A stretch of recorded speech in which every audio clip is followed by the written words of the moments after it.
bienvenidos al tercer episodio de la segunda temporada del Perro y el Auto.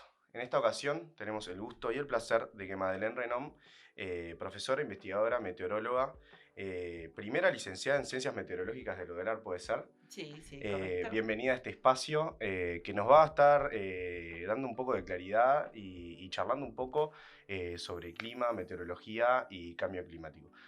Primero, bienvenida, gracias por venir. Eh, lo que, como para arrancar, en este momento, ¿a qué te dedicas más que nada y cómo trabaja un meteorólogo como para empezar a hablar en esta terminología? Bueno, antes que nada, muchas gracias por la invitación. Para mí es un placer estar acá con ustedes. Bueno, a ver, como tú decías, yo y una colega fuimos las primeras egresadas de la Universidad de la República de la carrera de grado de licenciatura en Ciencias Meteorológicas, ese es mi título de grado. Luego yo, ¿Hace cuántos años ya? y eso fue en el año 2000.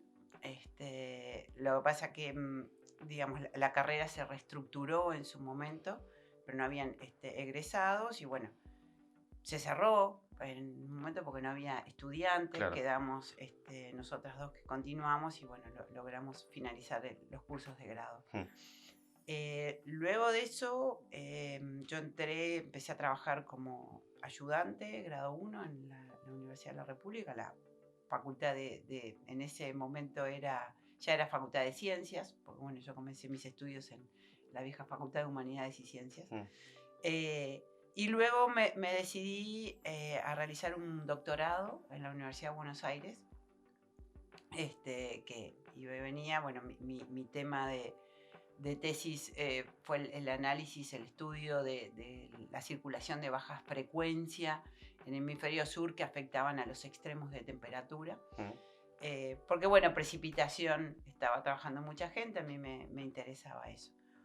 Hoy por hoy soy docente grado 4 en el Departamento de Ciencias de la Atmósfera y Física de los Océanos, que está dentro del Instituto de Física de la Facultad de Ciencias. Hace 3 años estuve de presidenta en el Instituto Uruguayo de Meteorología.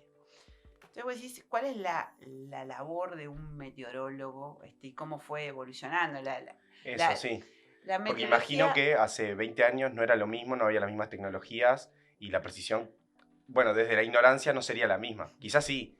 bueno, las ciencias de la atmósfera, ahora que es más abarcativo que la meteorología, eh, digamos, como ciencia es una ciencia relativamente nueva.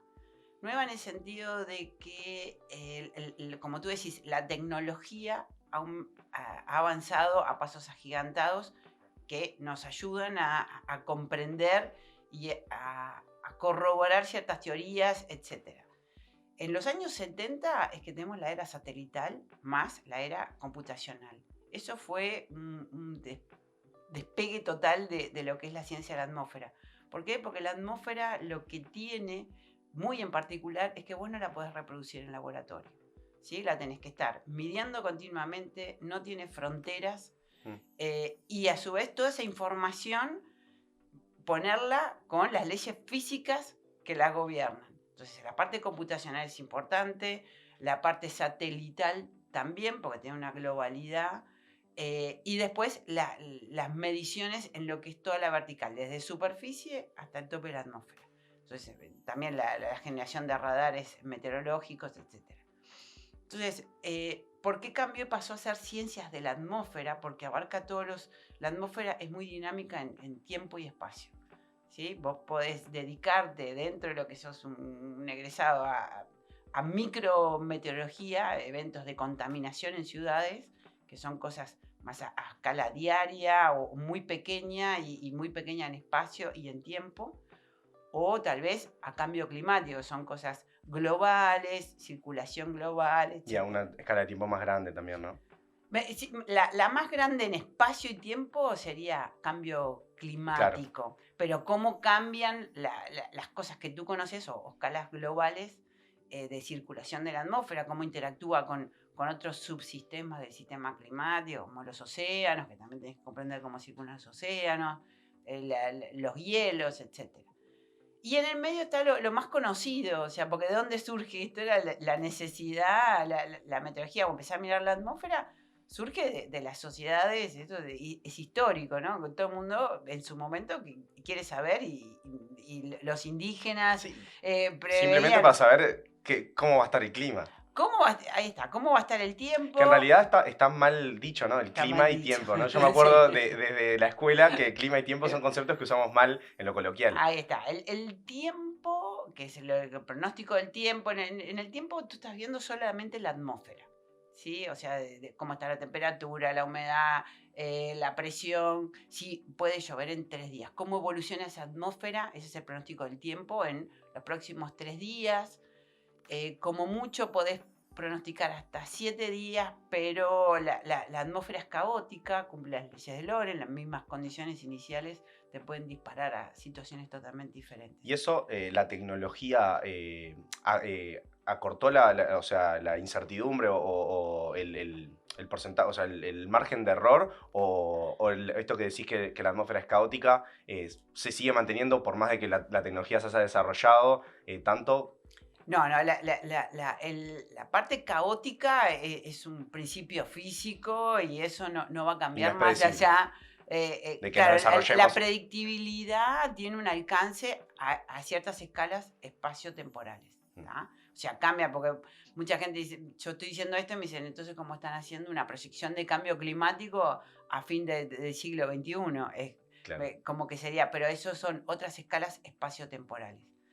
Y ahí empiezan a trabajar, digamos, información de los distintos subsistemas. Pero la tecnología, como decís, es muy útil, nos ha ayudado a representar sobre todo los modelos numéricos, ¿sí? Atmosféricos y de clima en general, que son modelos físicos, físico-matemáticos, se corren en supercomputadoras, etcétera, a comprender cómo funciona. Pero la tecnología per se sola no hace nada. Vos tenés En la que interpretación de los datos, ¿no? precisar ser recurso humano capacitado, que entienda la tecnología, los modelos a veces, y ustedes, se puede ver hasta los modelos más, hoy por hoy, más sencillos, que son los de la atmósfera, que todos tenemos en el celular, que es la salida de dos modelos, porque hay dos grandes centros mundiales, uno el europeo, otro el americano, que te están diciendo la temperatura, si el 80% de probabilidad, etcétera. Si uno, esos modelos corren cada 1 hora unos y otros cada 3 horas, lo que tenés visible, y hay muchas veces que te va cambiando eso. ¿Por qué? Porque es una nueva corrida. Y a veces los modelos fallan, o sea, fallan para ciertas cosas, hay otras cosas que no es que fallen, sino que no están diseñados para eso. Un modelo atmosférico de predicción del tiempo que se corre a escala global, esto que nos aparece en el celular, no te va a decir si vas a tener una tormenta eléctrica en tu lugar o la generación de un tornado, porque esos son fenómenos que ocurren a una escala mucho más chica de lo que está diseñado el modelo para realizarlo. Entonces, Que pueden tener igual, fallos. si uno piensa, aciertan más de lo que fallan, porque a veces uno se queda pensando en las que fallaron, por ejemplo, pero tiene una precisión bastante alta, porque la mayoría de veces que dice que va a estar soleado, está soleado, la mayoría de veces que Ahí está. va a haber una tormenta, hay una tormenta. No existe en una predicción, no solo atmosférica, de cualquier cosa no existe un 100% Exactamente. de exactitud. O sea, siempre hay una incertidumbre asociada en cualquier pronóstico futuro. Acá hubo mucho, después del 2005, el temporal, hubo como algo, como un quiebre en el tema meteorológico de que fue como que no se anunció. Yo era muy chico, pero es como, fue un antes y un después en el tema de tormentas. Bueno, sí, en ese momento no existía el servicio meteorológico, no tenía un sistema de alertas, un protocolo, un formal y decir, bueno, esto nos pasa en Uruguay porque hay cosas, mismo pasó con el tornado de 2016 en Dolores, como que era, acá, wow, pasó un tornado, ¿no? Estamos en una zona de generación de tornados, estamos en una zona de ciclones extratropicales intensos. Claro, Todo el ciclón eso, extratropical era un concepto que no era muy conocido acá, pero entonces es una zona que puede pasar.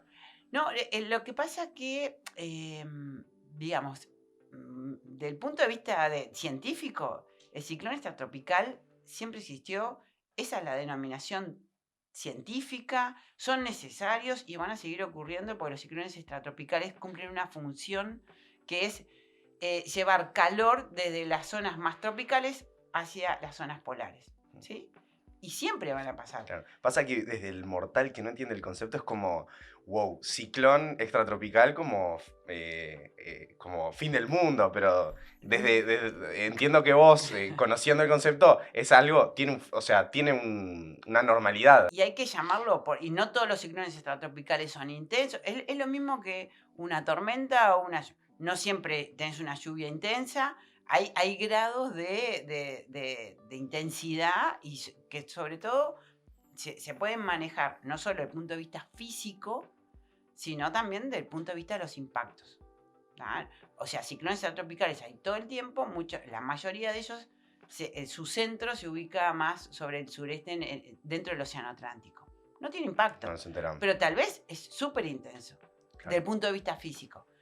El tema es cuando ese ciclón extratropical se ubica bien cercano a las costas, te agarra a las costas, tiene vientos muy intensos, o sea, y todos sus impactos. Entonces ahí tenés Cuando vemos los efectos, ¿no? Claro, ahí es todo lo que es el manejo del riesgo frente a alerta a un fenómeno extremo. Y ediliciamente estamos preparados como para ese tipo de los más graves, me refiero, esos que vienen, que golpean tan fuerte. Bueno, creo que mismo no me sale ahora el nombre, que está con la parte de riesgos a nivel de presidencia, ellos tienen todo su análisis haciendo el análisis de las, no solo de los tipos de edificación, porque sí, muchas veces cuando vos tenés tormentas, que tenés una corriente descendente, vientos muy fuertes, claro, las viviendas que se ven más afectadas son techos livianos, paredes, viviendas más precarias. Que eso tiene un problema también social, digo, porque bueno, por lo general es gente, digamos, con un contexto socioeconómico más bajo. Entonces tiene mayor impacto, porque realmente se quedan sin casa. Entonces, eso habría que regularlo todo. Pero se está trabajando en eso, lleva mucho tiempo. También, bueno, cómo están los árboles, cómo está el arbolado, digamos, en las ciudades, en qué estados están, pues se te cae, podés tener una buena vivienda, pues se te cae un árbol encima. Sí, corta el cableado y genera otros etcétera. problemas. Claro. Y una pregunta más personal, ¿por qué elegís esta profesión? ¿Por qué elegís todo esto? ¿Tenés en la familia algo o porque simplemente te gustó, tu curiosidad? Bueno, mira, a ver, en la familia tener un meteorólogo, ya los meteorólogos acá en Uruguay somos muy pocos. Poquitos. Muy poquitos. Pero bueno, podría pasar.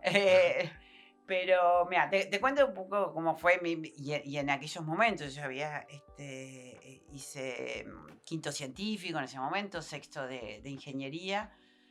Me gustaba mucho más la física que la matemática. La matemática era como una herramienta para resolver problemas físicos, pero me gustaba más la física, representa más la realidad, tenés que estar buscando eso. Pero de todas formas, en ese momento decía, no quiero seguir ingeniería. Ingeniería me parecía muy metódico después el trabajo, como que siempre hacías lo mismo. Y bueno, me puse a averiguar y en ese momento encontré esta carrera, que obviamente cuando uno lo ponía en aquel momento, las carreras de grado profesionales eran las clásicas. Llegar a mi casa y decir, voy a hacer ciencias meteorológicas, es como, bueno, ¿y de qué vas a vivir? Pero te fue bien. Es mi pasión, Sí. realmente es un desafío constante. No solo la parte de la meteorología, sino el hacerte científico. La investigación. La investigación es un desafío continuo contigo mismo, desde que te querés hacer el script y no te sale, y estás 8 horas como le puede pasar a cualquiera y decís, acá era una coma, hasta después tener resultados, analizarlos, entender. Y lo que te pasa en ciencias cuando vos más o menos terminás o tratás o decís, bueno, hasta acá contesté la pregunta que me quería hacer, pero en el camino te surgen muchas preguntas más. Entonces, es fantástico y trabajás a nivel, o sea, estás conectado con todo el mundo todo el tiempo. Yo trabajo con grupos de repente en Australia, No, en y la se nota que te región, mantiene etcétera. el hambre de investigación y que te notás, o sea, como que Sí, activa y con ganas. sí, y también, viste, después uno va creciendo, entonces también después podés ir cambiando líneas de investigación. Yo me he dedicado toda mi, o sea, toda mi carrera científica a la parte de extremos, tanto de temperatura como de precipitación, pero tratando después de verlo, primero de comprender la parte física, pero después tratando de ver, bueno, a cuál sector, o sea, si yo realizo esta investigación a este sector productivo o social, esto le aporta mayor información para generar desde políticas públicas, tomador de decisión, etcétera. Lo que nos falta, aparte, Uruguay es un país clima dependiente, Sí, ¿sí? yo viendo tus Totalmente. entrevistas, a veces uno no se da cuenta, bueno, la sequía que pasamos en este verano, uno no se da cuenta de lo que impacta en el agro, una En sequía. agro, energía, agua Y, potable. claro, y cómo el ciclo se empieza, y en la economía, y en el bolsillo de la gente, o sea, cómo una cosa que capaz que con un plan y teniendo previsión antes, podrías evitar, no sé si evitar, pero podrías robustecer un sistema para que no nos agarre tan desprevenidos, Sí, porque, digo, a ver, el fenómeno no lo podés evitar, evidentemente. ¿sí? Pero si tú tenés información antes, podés generar y minimizar los impactos generando reservas, etcétera. Y esto me parece a mí que estos son, em, en estos temas tienen que ser temas de políticas de Estado, ¿sí? No políticas No, partidarias, no exactamente. gobiernos, porque a los gobiernos, Porque a la este le sequía no tocó van a esta distinguir, sequía, otro gobierno le tocó el tornado de Dolores, llevó muchos millones de dólares, inundaciones que vamos a seguir teniendo. O sea, esto tiene que ser un acuerdo, o sea, y tener una política de Estado en cómo trabajar con esto, porque nos va a seguir impactando. Lo que vos decís, esta seca, hubo un sector que durante el verano que le fue bien, que es el sector turismo, que tiene grandes ingresos el país por la parte de turismo, pero no sobre otros. Entonces, ¿cómo equilibrar esa sí. ecuación económica? Que no es mi métier, pero trabajar interdisciplinariamente con una visión global del problema, yo creo que este, sería excelente, ¿no? Yendo más a un tema muy que es de agenda hoy en el mundo, que es el tema de cambio climático. Todos hablamos en las redes, se habla de cambio climático, de la situación crítica que vive el mundo, pero exactamente qué es, si tuvieras que definirlo en un concepto para nosotros mortales, ¿qué vendría a ser el cambio climático?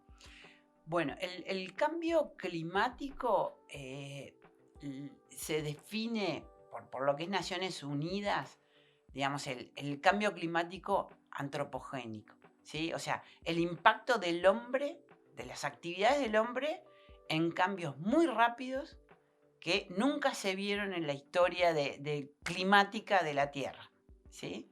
Hubo cambios, obviamente, naturales, porque el sistema es dinámico, no es estable y nunca más, pero desde la revolución industrial, ¿sí? En 1875, con la quema de combustibles fósiles, lo que se ve es que sostenidamente tenés un aumento de la temperatura a nivel global media anual, ¿sí? En los últimos, desde 1960, 1950, esa pendiente de crecimiento es aún mayor. ¿Qué pasa? Porque dicen, bueno, está, la temperatura y sube, porque a veces uno dice, están hablando en el Acuerdo de París de si sube 1,5 Eso grados. mismo, ¿qué Y uno significa? lo lleva y dice, y bueno, si ayer había 18 grados y hoy hay 19,5, está bárbaro, está precioso. Bueno, no, pero esto es global anual. Con la temperatura en la atmósfera, vos lo que medís de alguna forma global y anual es como un contenido, la cantidad de energía que contiene el sistema. Entonces, si vos lo aumentás 1 grado a esa escala global, anual, etcétera, repercute muchísimos eventos de precipitación, de eventos extremos y durante mucho tiempo, ¿no? O sea, el cambio climático no es una cosa de un día a otro, es por lo menos 40 años. Entonces, eso es un reservorio de energía muy grande. Ahí entran en juego también los océanos. Los océanos son el gran reservorio de calor. Por eso es un poco la comunidad científica internacional está diciendo, bueno, paren ya, porque si bien nosotros hoy paramos y frenamos y no se emite más nada de gases combustibles, un mundo ideal, igual vas a seguir teniendo aumento de la temperatura. ¿Por qué? Porque hay un montón de energía guardada en los océanos, en los hielos, que se va emitiendo a la atmósfera y el sistema se tiene que ir estabilizando. Entonces, cuando hablamos de cambio climático, primero, no hablamos solo de atmósfera, hablamos de estos 5 subsistemas y se viene hablando a veces que decir, bueno, hoy por hoy el hombre, el efecto antropogénico, es parte del sistema climático, porque es el que lo está cambiando. Entonces ya es más difícil, tenés que comprender todo cómo se interactúan estos 5 subsistemas, ya digo, son atmósfera, océanos, todo lo que es la biota, ¿sí? Todo lo que es hielos y lo que es digamos, superficies y la parte hidrológica, pero más de aguas dulces. Bien, y para ejemplificar, porque yo creo que a veces, como estamos en un momento que hay mucha información, o sea, ahí podemos acceder, cualquier persona con un celular, ya ni siquiera es una computadora, ni siquiera acceder a una biblioteca, porque hoy googleás cualquier cosa y tenés información. Pero eso es bueno y a la vez malo, porque hay información no chequeada, cualquier persona puede decir algo y puede estar mintiendo o decir algo a media verdad. Y a veces es necesario que especialistas digan la verdad cruda para darnos cuenta de la realidad. ¿Cuán grave es la situación al día de hoy en tema de del cambio climático y cuánto a futuro nos empieza a afectar, más allá de cómo estamos hoy, de decir, bueno, de acá a 50, 100 años, cómo es la situación del clima y qué eventos se empiezan a ver que decimos, bueno, que vos podés decir, bueno, esto se puede empezar a linkear, decir, bueno, esto es responsabilidad bueno, de la acción del hombre como señalabas. Bueno, primero el cambio climático no es algo que va a venir, es algo que ya está. Que ya está. Ya está.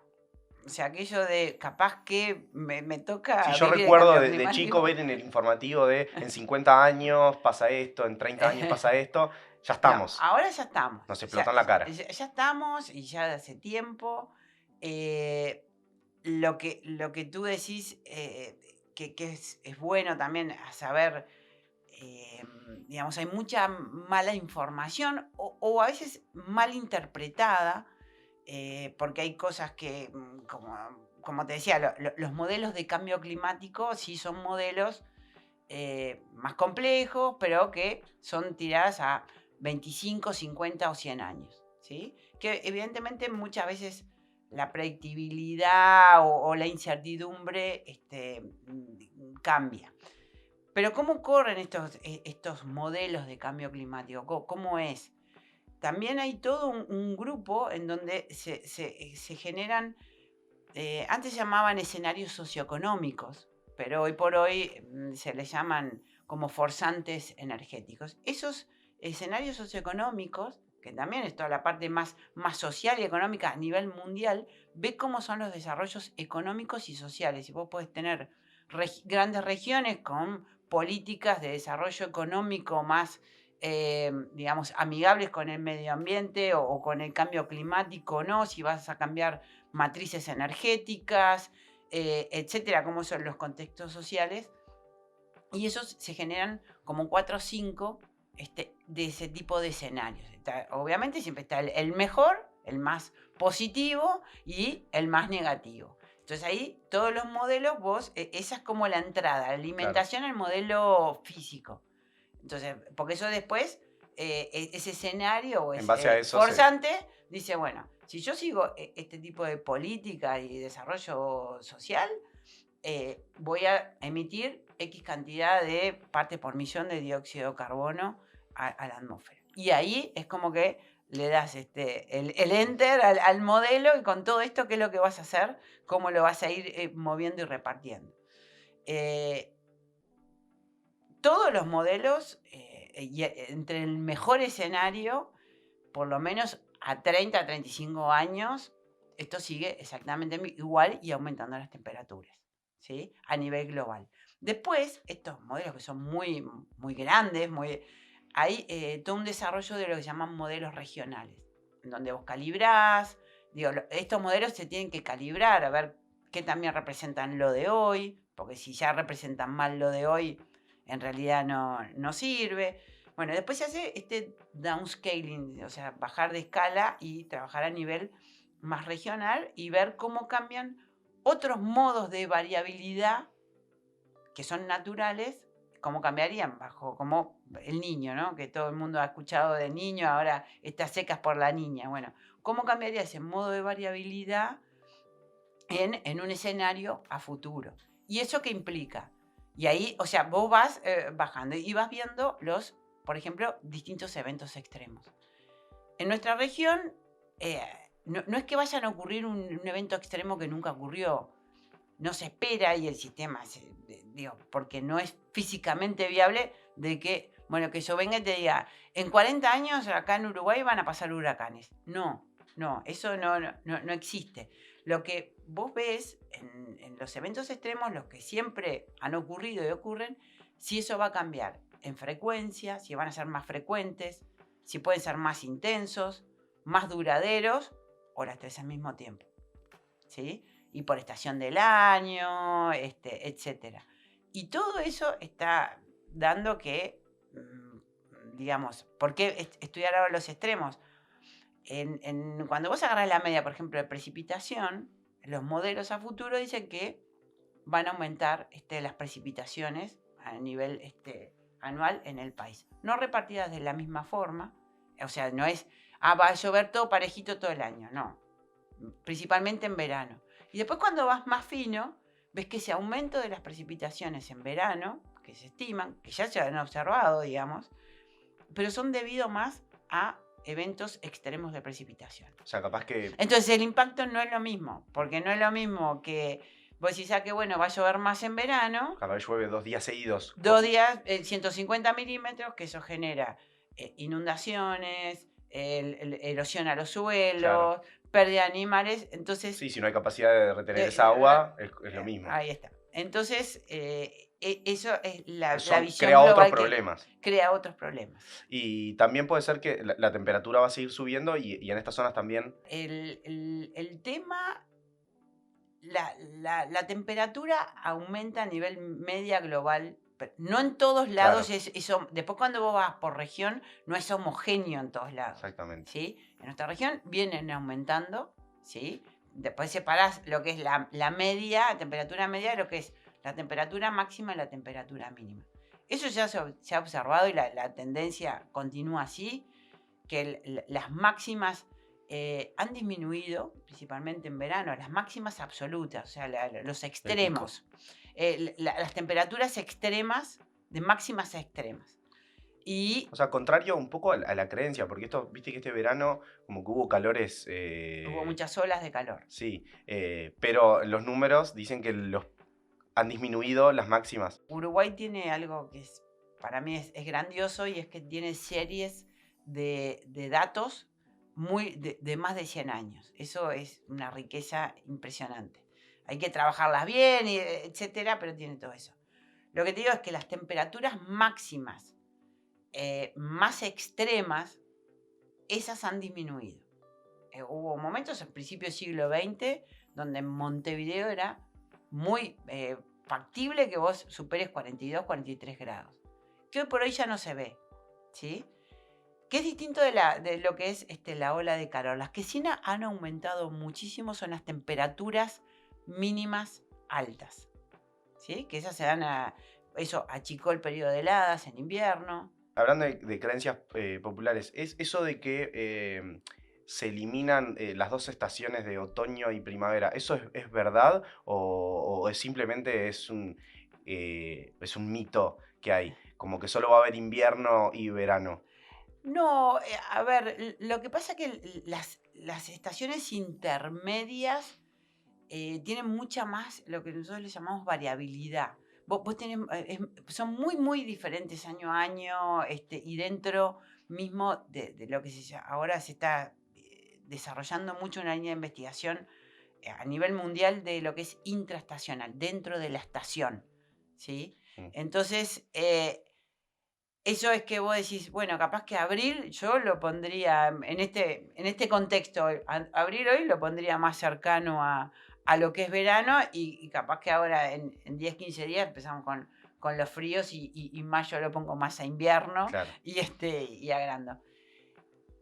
Esos son como conceptos que es difícil de demostrarlo científicamente, Claro, por porque eso ¿qué es es. primavera y verano? O sea, a no ser que empieces a comparar cada 30 años si eso fue cambiando o no, pero capaz que también cambió el verano y también cambió el invierno. Entonces, Sí. no hay nada que te esté demostrando cambios en circulación de la atmósfera en esas estaciones del año que ameriten que vos decís, bueno, esto es un cambio realmente brutal y que esta circulación es más asociada a la circulación de invierno y esta a verano. Y de una forma realista, ¿qué podemos hacer en una escala individual y en una escala más como país y como sociedad más mundial, como para empezar a revertir un poco esta situación que, como vos decís, de acá, como los modelos que vos decís, proyectan de acá a 30, 35 años, que más o menos se va a mantener esta tendencia? ¿Hay cosas viables como para hacer? Porque muchas veces hay un montón de campañas, reducir el uso del plástico, tratar de no usar tantos vehículos de combustible, de quema de combustible fósil, pero ¿qué cosas viables? Porque muchas cosas a veces como que se quedan en el aire, porque a veces el individuo se siente, bueno, pero yo no uso plástico, pero veo que el vecino va y tira la basura afuera, o sea, como que queda mucho en eso. Habría que también ver políticas más globales y duras como para generar cambios que impacten.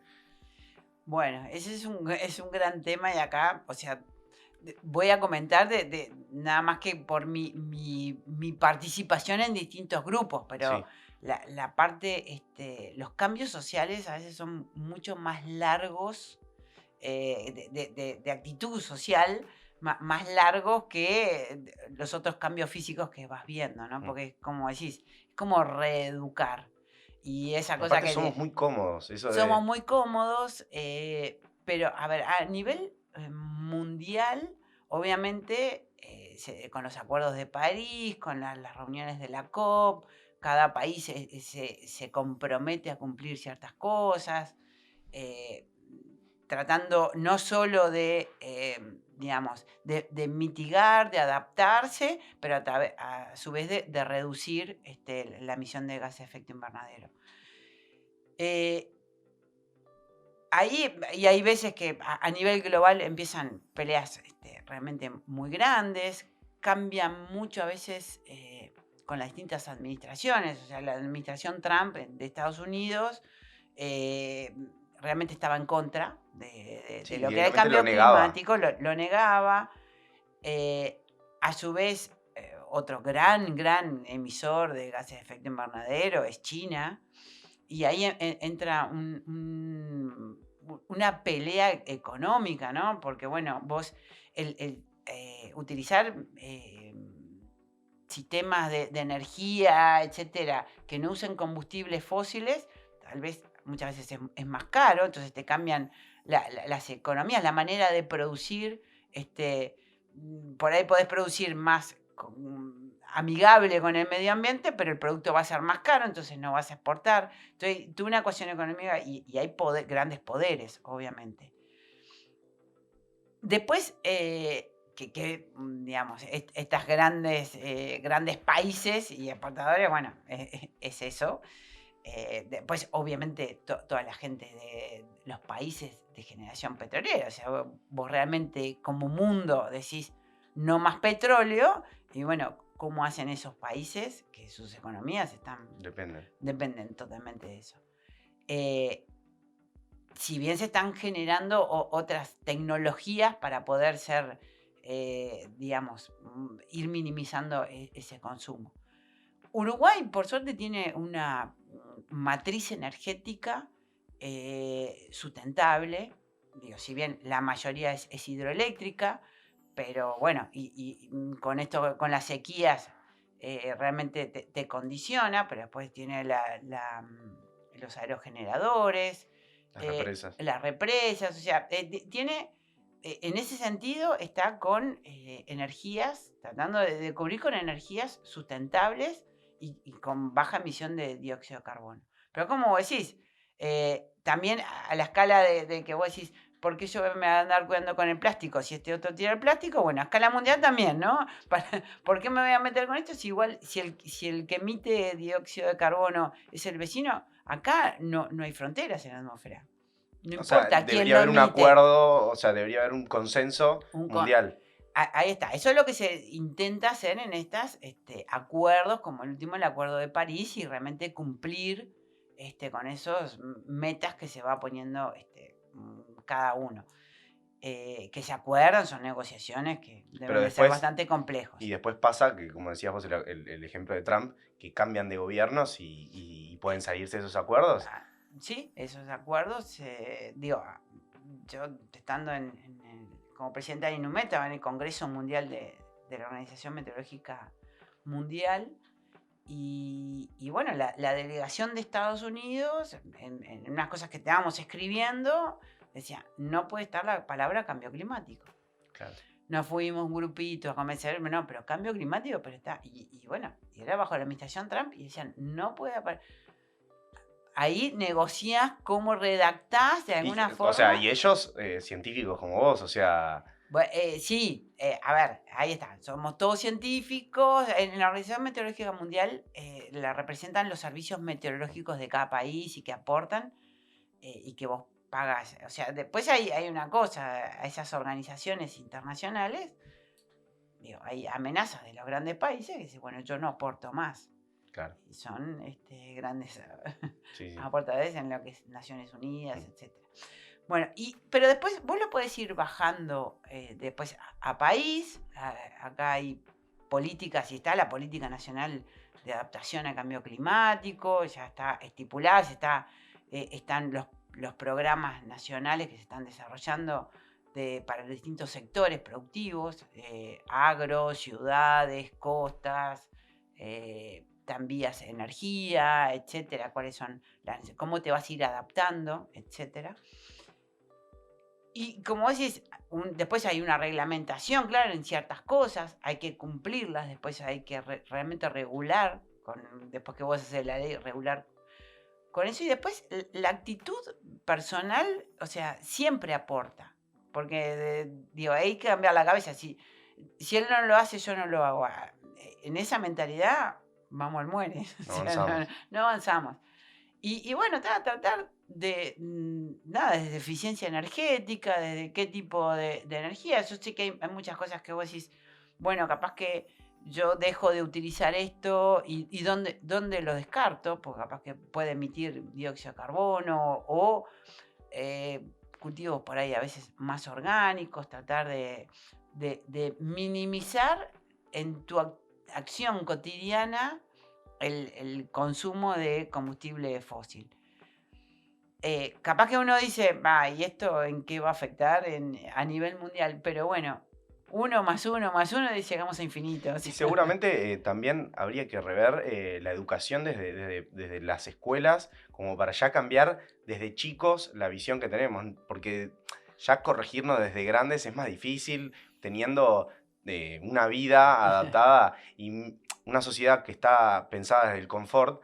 Ya es difícil corregirnos por todo esto que veníamos hablando, pero como que capaz que ver la posibilidad de ya desde chicos educarnos, que creo que las generaciones ya vienen con una conciencia diferente a la que tenían capaz que generaciones anteriores, que hablando, yo te digo, mis padres o abuelos, que el cambio climático capaz que es cosas raras, o sea, es difícil entrar por ese lado, pero con mis primos más chicos o gente más chica, como que ya el reciclar es un concepto súper adaptado y lo saben, separar plásticos, no usar bolsas en el supermercado, cosas mínimas que ya las adaptan como propias. Sí, es que en eso yo creo que, digamos, a ver, cuando yo iba a la, como decís, yo un poco más vieja, educación, pero ahora, hace varios años, la parte de educación ambiental a nivel de primaria y secundaria continúa y es bastante fuerte, lo cual es muy bueno, porque es ahí a donde tenés que apuntar, porque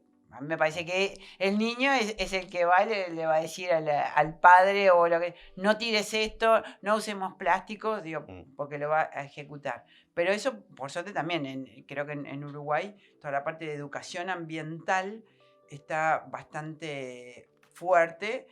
Sí, tal vez habría que ver, bueno, o sea, que todo sea coherente también para implementar cosas para la industria, que también hay algunos que tienen beneficios, si tú pones paneles solares, etcétera, creo que te dan beneficios para no estar utilizando. Pero bueno, estamos en ese camino y sí, siempre se puede hacer desde lo de uno, desde poder separar hasta la basura, como decir, bueno, reciclar, hacer compost, cultivar, qué sé yo. ¿Estamos a tiempo? Siempre estamos a tiempo. Siempre estamos a tiempo. Siempre estamos a tiempo. Digo, porque hay un trabajo que fue en el año 2006, hace mucho, que la pornografía climática se llamaba, que me pareció súper interesante, que lo hacían un lingüista y un periodista en Inglaterra. Inglaterra o Reino Unido ha generado políticas fuertes con respecto al cambio climático, en donde analizaban los distintos discursos con respecto al cambio climático. En ese momento me parecía, o sea, desde políticos, científicos, en ese momento estaban un grupito un poquito más fuerte de algunos científicos que decían que estaban en contra de eso. Ya hoy por hoy realmente ya no hay argumentos científicos cuando vos ¿Cómo te hablas. llevas con eso de las fake news? Y viste, eso, aparece un Trump, no digo doler, pero debe ser complicado uno le dedica toda su vida a este tipo de cosas con datos y por algo, es por el bien de la humanidad, del planeta y discursos vacíos y que mucha gente se embandera en ese tipo de cosas. Bueno, sí, eso duele, no solo con poner cosas que podía decir Trump, eso pasa. Digo Trump por ejemplificar, pasa, sí, pero personificarlo. pasa acá también, o sea, viste, porque ahí es cómo asociamos o separamos. Los científicos no hacemos política partidaria. Para nada. Entonces hay cosas que vos decís, bueno, pero esto no es que lo diga yo. Esto es. Me encantaría darte otras noticias, ¿no? No, pero no solo eso, no es que. Porque hay cierta gente que te discute como un acto de fe. O sea, a veces es, yo creo o no creo en el cambio climático. No es que vos creas o no, que esto no es religioso, es un tema científico. Vos decís, bueno, pero si tú no crees, que me parece válido, pero tenés que argumentarme todo de por qué y con una validez científica, de alguna forma, de que entendés que no. Pero no porque me parece que no. Porque yo la otra vez hablando con una gente me decía, bueno, no, sí creo en el cambio climático, pero no como las causas. Digo, bueno, ¿por qué? Y yo decía, pero si tú vas al médico, vas a un médico, digo, vos consultás a un profesional de la salud porque te sentís mal. Te detectan, vamos a poner, ojalá que no, pero un tumor. Está bien, vos podés ir a consultar a otro médico de esa especialidad y te corrobora, y el otro te corrobora. ¿Por qué después vas a decir, no, los médicos no saben nada, yo no tengo ningún tumor? O sea, no funciona así. Y en esto es lo mismo. Somos científicos, somos profesionales en realidad. Te puedes equivocar, como cualquier profesión, pero difícilmente, si vos consultás a 35 médicos, todos te dan el mismo diagnóstico, es que tenés los 35 equivocados y vos digas no tengo nada. Esto pasa lo mismo. Sí. Entonces hay cosas en las cuales mismo, o atribuciones, porque hay muchas veces que se ha utilizado y en distintos países como discursos políticos de ciertas cosas que ocurren, dicen, esto es el cambio climático, como acá nadie puede hacer nada, yo tampoco soy responsable. No, hay responsabilidades de que podías haber previsto, de que podías haber preparado, que podías estar mitigando. Entonces, eso sí, a veces es como, duele un poquito, Sí. porque uno lo que más quiere es dar, Para ayudar para ayudar para tratar en todo, de para poder aportar. brindar el conocimiento que tenés en un grupo grande y poder aportar para tomar las mejores decisiones. Bueno, Madeleine, muchísimas gracias. La verdad que No, quedó muchas súper gracias claro. a Estuvo ustedes. súper interesante la charla. Y bueno, espero en unos años poder encontrarnos de nuevo y que No, y sí, se haya avanzado. y quienes estén estudiando, nosotros, el Uruguay precisa mucho más licenciado en ciencias de la atmósfera.